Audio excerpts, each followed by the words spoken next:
నువ్వు కాంగ్రెస్ పార్టీని third class అన్నప్పుడు మీ నాయన ఇక్కడనే కదా, ఇదే గాంధీ భవన్ నుంచి కాంగ్రెస్ పార్టీ నుంచి ఆయన రాజకీయంగా అడుగులేసిండు.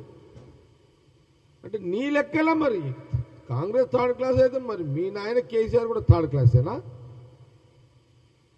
థర్డ్ క్లాస్ అయినట్టే కదా నీ లెక్కల కేటీఆర్.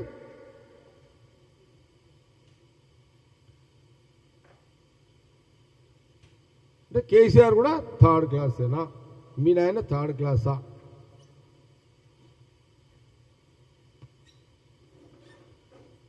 మరి కాంగ్రెస్ థర్డ్ క్లాసు, మీ అయ్య థర్డ్ క్లాస్ అయినప్పుడు ఈ థర్డ్ క్లాసుల నుంచే కదా నువ్వు రాజకీయ నాయకుడిగా ఈరోజు రాష్ట్రంలో కనబడుతున్నది.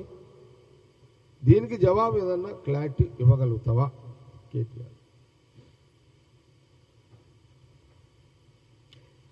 140 ఏళ్ల చరిత్ర ఉండి ఈ దేశానికి స్వాతంత్రం తెచ్చి 140 కోట్ల ప్రజలకు కడుపు నిండా తిండి పెట్టే స్థాయికి తెచ్చిన పార్టీని అనడానికి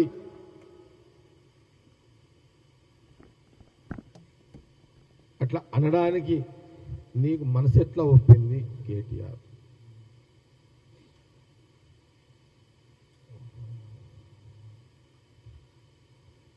ఆనాడు మోతీలాల్ నెహ్రూ, జవహర్లాల్ నెహ్రూ, ఇందిరాగాంధీ, రాజీవ్ గాంధీ, సోనియా గాంధీ, రాహుల్ గాంధీ 6 తరాల నాయకుల చరిత్ర, వారి త్యాగాలు నీకు తెలుసు కదా.